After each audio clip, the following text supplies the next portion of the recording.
Let's make double varsity letters. So I made this one the M shirt, and now I am trying to make an R shirt. So the first thing I'm going to do is hoop my shirt and put the stabilizer in it. And I like to hoop it so I can see what I'm doing. Big piece, so I'm trying to make sure that I get it all lined up.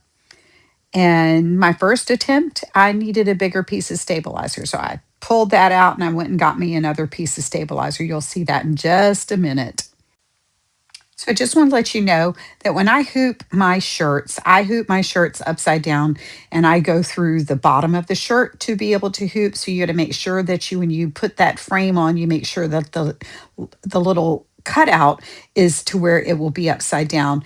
And the reason why I do that is because when I go through the neck, I have stitched so many shirts together going through the neck that I stopped doing that. So this is my second attempt of hooping. And again, when you pick up that top frame, make sure that the notch is the right direction and make sure it's nice and taut. And then I'm going to cut out my pattern that I want to see where it lays. And I use that because it's got crosshairs on it. So when I take it over to my machine, I can center it up with the center point of that, and I know I can stitch where I'm going to be. Right now, I put heat and bond on the back of the sequin, and I'm getting ready to. I had to take the paper backing off of it so that you don't stitch that paper backing down. Anyway, now I'm taking it over to the machine, and I'm going to. Anyway, I am setting up the machine right now. I need to adjust turn the file upside down. I need to adjust the color.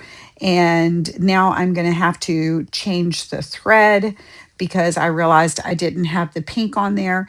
And I don't ever rethread from the very beginning. I tie it off to the last thread that was on there, and then I pull it through. Make sure that you've got that knot real tight because you don't want it to separate as you're pulling it through.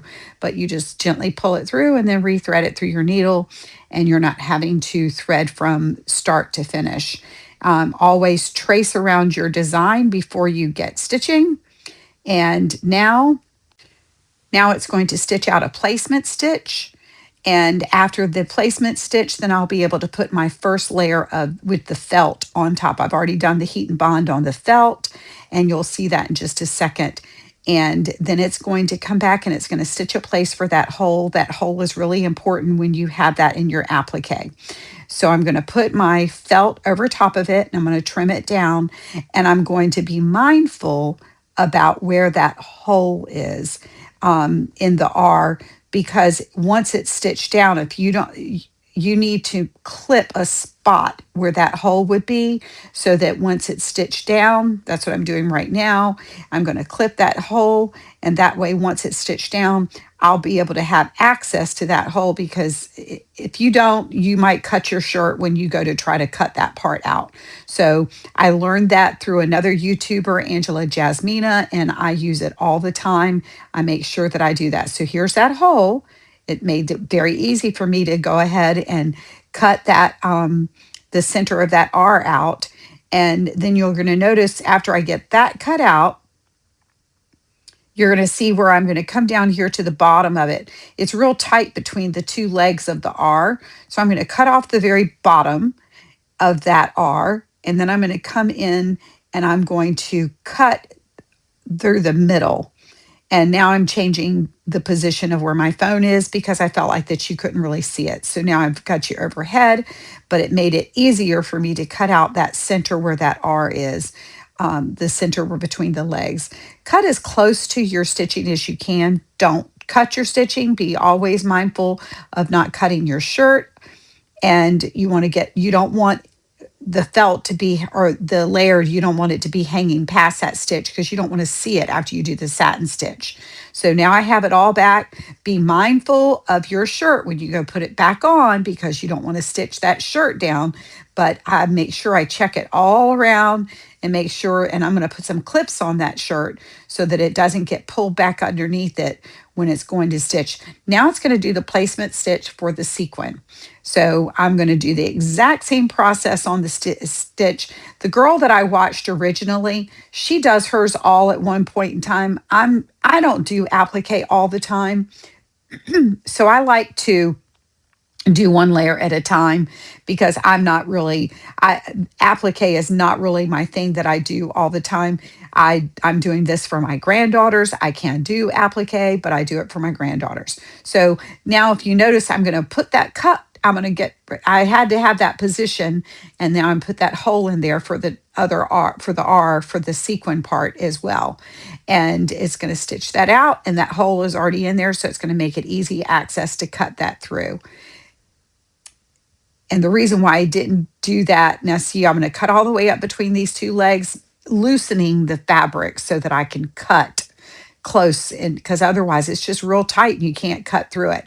But the reason why I didn't cut the hole in the beginning like I did with the felt is that the felt stuck to the t-shirt, whereas the sequin fabric is slippery, so it kept trying to slide off. And so instead of trying to cut it before it was stitched down a little bit, I went ahead and I let the machine stitch it down some so that it would not move all around, and I wouldn't risk cutting the sequin at a spot where it shouldn't be cut.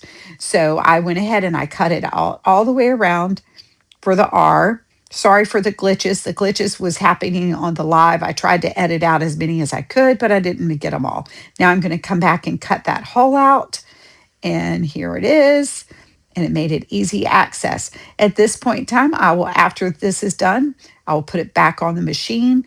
Make sure that you clear your machine, check off all those extra sequins, and then go put it back on the machine, making sure your t-shirt is cleared and you're not going to double stitch on anything. And now it's going to do the satin stitch all the way around. It'll start on the felt. I go really fast on the machine with the felt, but when I get ready to do the stitching on the sequin part, I slow the machine down because the machine and the needles, they don't really like that sequin.